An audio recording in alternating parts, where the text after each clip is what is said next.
Hello guys, and welcome along to lesson 25 of my tutorial series on programming and the basic computer language. This one actually is going to be quite a short one because what it is, if you cast your mind back to lesson 24 when I showed you how to do matrix manipulation, array manipulation, we did a very simple and small quiz program which printed out the answers in order. I said to you at the time that why not work on it and see if you can get the answers printed out in a random fashion so that you're not getting the same answers all the time in the same order, therefore alleviating the need for guessing.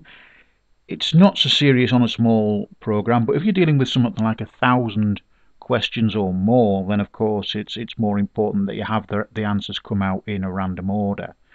Of course, it still detects the correct answer. So to that end, what I've done is added a little bit of code to it and altered it, and I'll put the code up for you in a second and show you. I've only added about 10 lines of code to the program to alter that. I'm not going to be touching this program anymore from this, so I'll let you guys add on if you want to do titles and names, and if you want to ask the user if they want to have another game, etc, etc.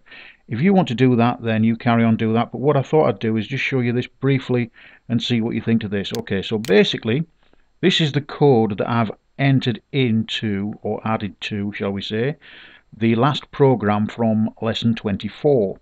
So basically lesson 25 is lesson 24 plus the code that you see here. That doesn't take much explanation, but what I'll do, I'll briefly run it through you. I did mention right at the back end of lesson 24 that if you were going to print them out in a random order, you would need another sort of flag system. We used F in lesson 24 for the flag. We're using an extra flag in this program, which is P. We're dimming that to 5. We only really need 4, but I'll dim it to 5 to make things easier for you to understand. We put that right near the beginning after the last dim statement, so I've added that in. You'll see it on the main program in a second when I take these extra lines down for you. We've added these lines in 146, 147, 148, which basically all they're doing is making sure that every position, it loops through the 5 positions, every position in P, in the flag P, is equal to 0 before we actually test it to see if there's 0. So it's just making sure that everything in there is 0. It's not critical on the first run, but if you didn't do this, then you'll find that on the second, when it comes to ask the second question, then you would get all sorts of problems because it would never print any answers out because the flag would be equal to 1 on every position. Okay, so that's those 3 lines there, that's all they do. Line 50 is not really added in, it's changed. If you remember, line 50 was for C equals 2 to 5 on lesson 24. It's for C equals 1 to 4 here. It was 2 to 5 because we were printing out $2 to 5 for the position of the question. This time we're not printing directly from C as a control loop, we're using C as a control loop for another aspect which I'll explain in a second. And it's just printed out 4 answers, 1 to 4. It knows that there's 4 possible answers to the question, so we're just going through a loop 4 times. Okay. 152, we've added in a new variable Q. We're asking that to be equivalent to a random number or between 1 and 5. We only really use 2 to 5, not 1 to 5, because if you remember, $1 is the question. We don't want to repeat the question in the answer, so we don't use 1, which is why we've got this statement in here. It's saying if Q equals 1, then let Q equal Q plus 1, i.e. let Q equal 2. Why we've done that is because if we didn't do that, it could print out, for instance, Beatles Submarine, which is it sort of thing, and then you could have Beatles Submarine again in one of the answers, in one of the 4 possible answers that it prints out, because of course $1, which is printed down here, if Q was 1, would be equal to the question again. We don't want that. Strictly speaking, I should have said if Q is equal to 1, then go back and pick another number, because it's a little bit biased. In other words, if it picks a 1 or a 2 in the random number, then it equals 2. So position 2 really has more of a chance of coming out than any of the others. But it's not really essential. It doesn't really disrupt the program at all. But if you're unhappy with that, then you can quite easily say if q equals 1, then go back to 152. It's not really a massive problem. 156, what we're doing there is checking P, which again is the new flag, which is dimmed up here for the answers. We're checking if PQ, it can never be equal to 1.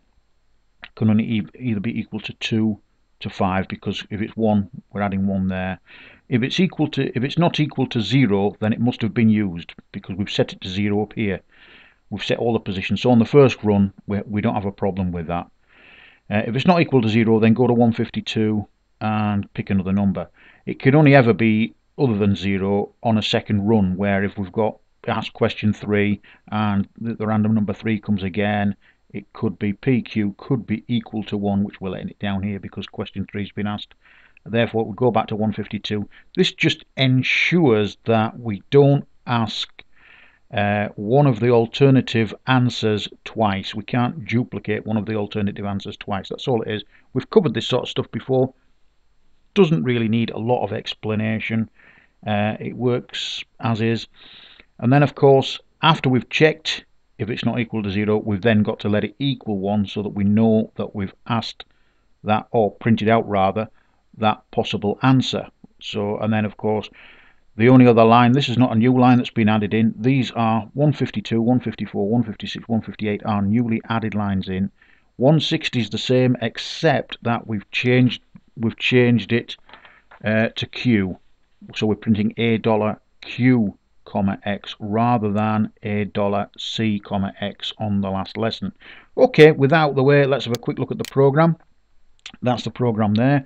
As I say, not hard, nothing really for me to explain. You can see everything there that's been altered. We've added the dim statement in there. 146, there's the letting the P, zeroing the array there, the flag array, and all the other bits and bats that I've just explained there. So let's crack on and run and see what happens, shall we? Okay, so what I'm asking you to note now, guys, is the order in which these answers appear. Nothing else really, okay? Just the order in which they appear. Largest ocean, which is correct. I'm hoping that we're going to get some good random aspects here. It does work. I've tested it, but what I'll do is I'll type in Pacific. A clock worn on wrist. So we've got a watch. Watch is number 2. It's here, so... and dog is number 3 there, okay, and it should come up with 3 correct, which is not a surprise. You got 3 correct. Okay, so we'll run again. We'll see if we hopefully will get the same questions in a different order this time. Man's best friend, dog. Yes, you can see dog's position number 4 now. It was number 3 last time, so you can see it does randomize them. And just to prove that it will pick that up as a correct answer, because we haven't altered them in the array, only the where we've printed them, the position we've printed them in. We should still, hopefully, if I can, Obama's number 2, so, and have we got highest mountain is Everest. We should still have 3, even though dog was printed in, yes, there you go, we've got 3 right. Even though dog was printed in a different position on the output, we still got 3 right, okay. Another quick run. Hopefully we'll get some good ones. There you see Everest was last, or position 4 last time. Now Everest is position 2. So it's moving them around, as you can see. Whoops, Everest. Okay. Watch is number 3. And Obama this time is last on the list, so where he wasn't before, but we should still have 3 correct. There you go. So there you go, guys. You can see it works okay. Like I said, I'm not going to really go any further with this program now. I think that's far enough, and I'll let you guys really knuckle down and try yourselves and see what you want to do with it, whether you want to add people's names in, jazz the titles up, whatever you want to do with it. Ask if they want to play again, if you want to put on 1,000 questions, 2,000 questions, whatever you want to do, anything you want to do. You've got the information now on the last 2 lessons on how to go ahead and make this program a lot better and something that you can have hours and hours of fun with. Well, I think that's about it for now, guys. Thanks for keeping tuned in, and hit the subscribe button on our channel if you like us. Please rate and favourite our videos as well. Love to see you on our site. I'll put the link in the description as usual, and obviously the text version of this will be again on the site, and so you can view that as well. We've got tutorials on thousands and thousands of different things on there, covering loads of aspects. Lots of fun things to do. You can spend hours and hours looking around the site. Okay, so please give us a visit. We'll look forward to welcoming you warmly. I'll put the link, as I said, in the description. Thanks a lot for now, guys. Bye for now.